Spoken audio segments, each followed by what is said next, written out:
So if you're coming over to, if you're traveling, you just have to make sure that you appease those demigods in the airports there.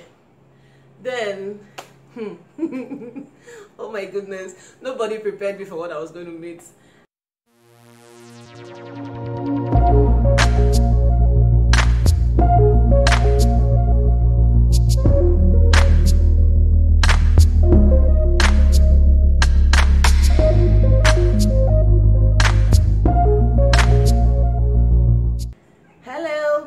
People, it's your girl Chini. I am back again here today on this beautiful platform to say welcome to all my subscribers, and if you're new, welcome, and welcome. And if you're an old subscriber, I love you so much. Thank you for subscribing. Welcome back again. So today I'm going to be talking about how I came to the United States of America. Yes, your girl is here in the United States, and my journey started in 2019. So I came here, I landed here on the 19th of March 2019, and yes, my husband brought me over, and I'm so grateful. Funny thing is, I came in here 8 months pregnant. Oh my gosh, it was so unexpected. The journey. It was actually my first time on an international flight, and it was horrible. I had heartburns, I had cramps, I couldn't walk very well. I was heavy, like really heavy. But the upside is I actually got a lot of help, but all those people at that Storytime Mohammed Airport in Lagos, those people are, I don't even know the right word to quantify them, in order not to insult my fellow human beings. You know, they actually stressed me. You need to go and get your because before you travel while pregnant, you have to get some medical reports stating that you have not passed some amount of weeks. And luckily for me, the airline I had to use, Turkish Airlines, that by the way, so their own requirements for pregnancy is you shouldn't pass 32 weeks if you're having a single baby. So I had to go get my documents from the hospital that I was using back then in Lagos to certify that I'm not over 32 weeks, that I'm actually 32 weeks.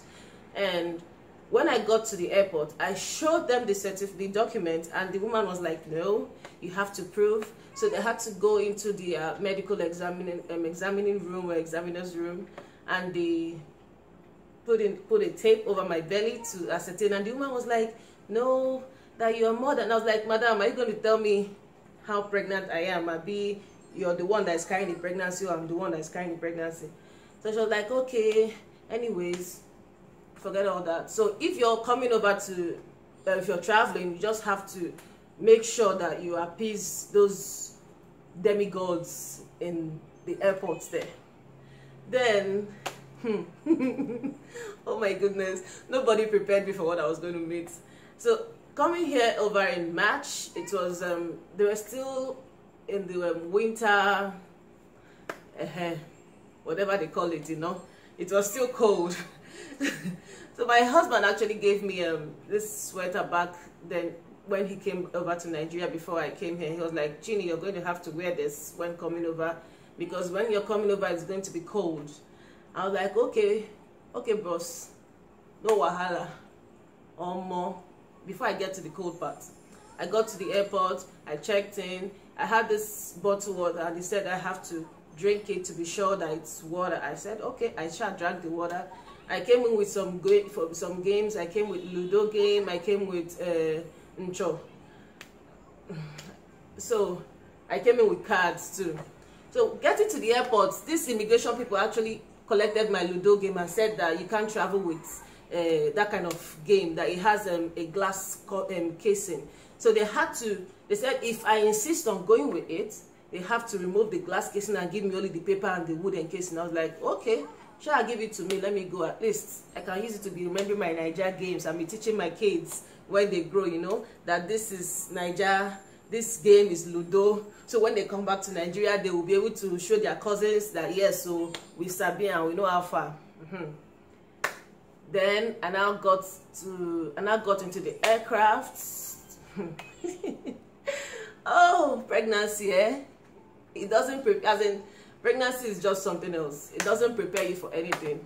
Luckily for me, when I was booking my ticket, my in-law, my handsome in-law, shout out to us to Mez, he was the one that actually got my tickets for me. And so he insisted, as my husband said, that they should get me somewhere close to the they should get me an aisle seat so that I can be able to walk in. So take note, if you're traveling and you're pregnant, make sure you get an aisle seat so you can be able to, you know, move, go to the loo, pee, and do whatever you want to do, so you won't be disturbing yourself with your big bump walking around. Then I got in there. Luckily for me, I had a good sitting partner, and my husband said, any food that is passing, eat. Make sure you eat very well because the flight is long. So my dear fellow travelers, if you're traveling, go with snacks. Don't just do go with snacks in your carry-on. Pack, if they are passing, pack and eat, because it is your money that you paid for. I got in there, but luckily for me, I was with my Gaviscon for heartburn, because pregnancy, man, it really dealt with my heart. It was burning. I don't know what my daughter was doing inside there, whether she was using her legs, thinking that my body is a football pit. And luckily, imagine, she came outside and she loves to play football. Even if we're going shopping, she sees ball, she's like, ball, she picks it up, she wants to play. So I don't know if this girl is telling me that she wants to be a footballer. Anyway, moving on. So we got there. The flight was moving smoothly. I was like, oh, but my mom tried for me. My mommy. I miss my mom. Mommy, I miss you. I miss you so much. Like my mommy. My mommy. Oh, that woman, she tried. Pregnancy. Anyways, that was a story for another day. I miss my mom. Mom, if you're watching this, I miss you so much. Amaka, I miss you too. I miss all my siblings. My in-law, Ichie one. Hey, Abanam, that one, he really tried. Because being pregnant, I was having pregnancy brain. Everybody had to rally around for me, get this, get that. And my mom's friend, my mom's bestie, Mama Ike, Auntie Mary Rose. And on that one, she came to the house and packed. She saw my bags, my luggage. She was like, Chine, this is too much. You're going to pay too much excess luggages. So she had to help me to repack and repack and repack. And after repacking everything, I was like, Auntie, this one is small. She said, yes, that is how you do it in Nigeria International.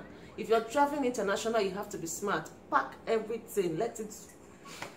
So now let me don't fast forward myself and start going down memory lane and trying to cry and all that. This is not a channel for crying.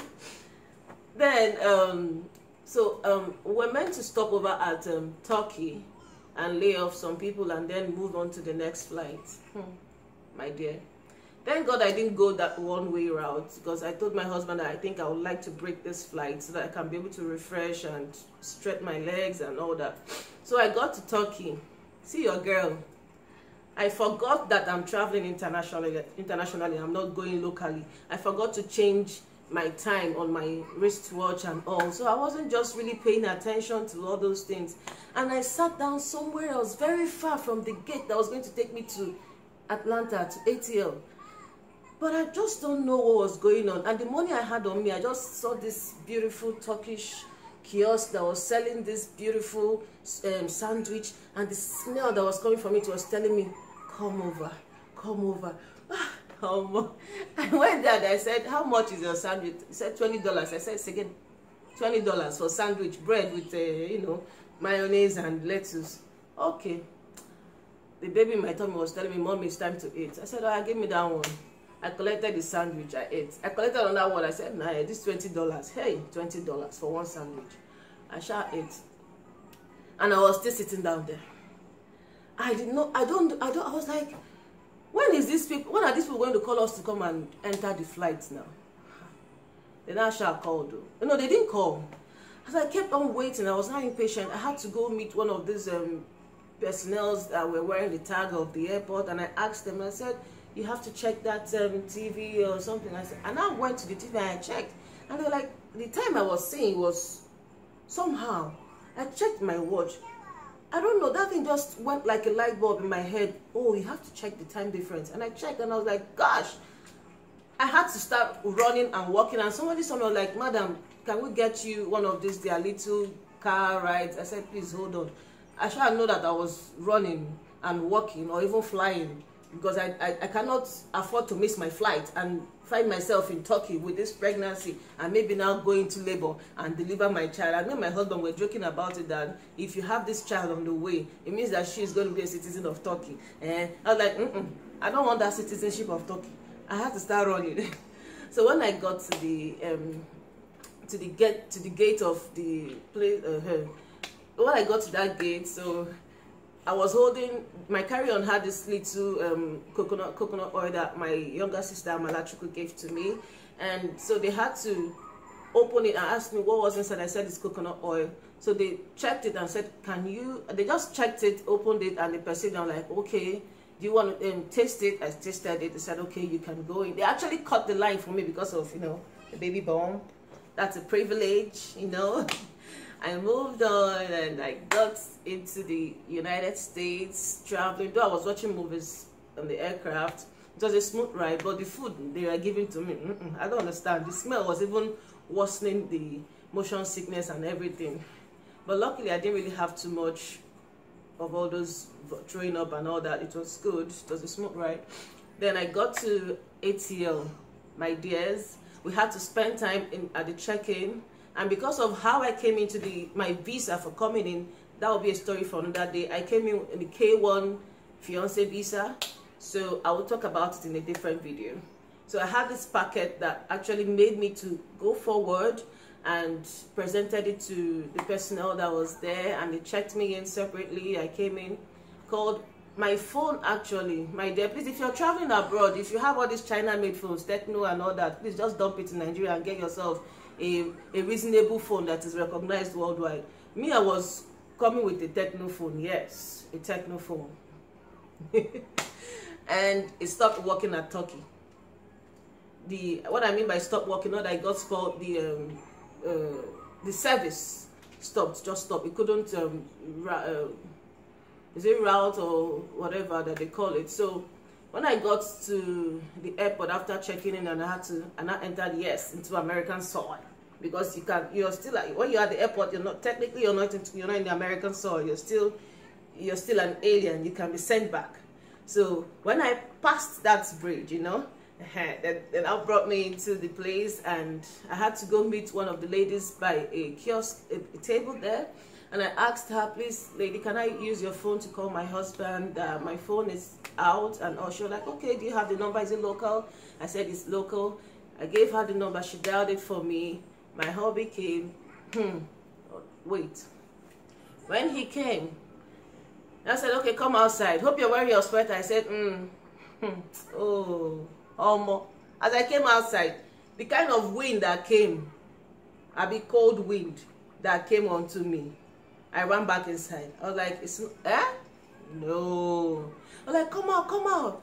I said, I started shaking. I know we're in the south, yeah, but coming from Nigeria, that cold wasn't expected. Moving on, I got into the car. The heater was everywhere. It was coming from my bum. I said, okay, Biko, hit it up, hit me. I need that heat. He now gave me an extra jacket. And people normally say that when you're pregnant, it gives your body extra heat, so you don't get to feel all that. I felt it. I felt that cold. It hit me. I was shaking. And I wasn't even wearing socks. I was just wearing flats. Oh. Anyways, I said, do you have tea? I want to drink tea. He said, okay, we're going to stop over at Walmart. We stopped over at Walmart. Even coming down from the car was something else. We stopped over at Walmart. I got me some chamomile tea, peppermint, and all those kind of good stuff. Then we drove home. you know, I came home. America, I am here. Your girl Chini has arrived. We got into the house. He gave me flowers. I was like, thank you. Me, I don't know what that flower is all about. My husband was looking at me. Just days later, he told me that he was really angry that I did not appreciate the flowers. I was like, I don't understand. It's not flower. I was like, you don't even perceive it. Until today, I don't perceive anything. If flower passed me by, I don't even know it's passing by. I shall know it's flower. It's fine. Because back home in Nigeria, we're used to the plastic flower. So, and the gesture was actually what he was more interested in. And me, I don't know the right gesture to give him flower. Even the American movies we're watching, it is for them. Even to I tell, please don't buy me flowers. I don't understand what you're talking about. I don't like it. You can buy it and decorate the house. But that thing, if you buy it and decorate and put it here, you have to put chemical. Once if you don't change the water, it will start smelling and start becoming disgusting. So me, I don't understand. It's better the flower is outside. You can plant it as a garden, you know, and be admiring it. At least nature is watering it and the soil is feeding it. I don't have to be doing the extra work. I can go and buy the plastic flowers and decorate my house if you like. But but anyways, I'm going to end this video, and subsequently I'll talk about how I came in, the process we used, the whole thing to enlighten people that would want to come over. So thank you all for taking out your time to click on this video. I know it's not easy, but I'm so grateful to you, and I'm happy, and I am so blessed to have you all on my channel. So please do not forget to like, comment, share, and subscribe. Subscribe. Your girl needs this, you know, on these YouTube streets, we need it. I need you to subscribe and to like and to share. Thank you so much. Thank you, my beautiful people. I love you. Thank you so much for taking out your time to watch. I am so grateful. Thank you. See you soon in another video. Love you. Bye-bye.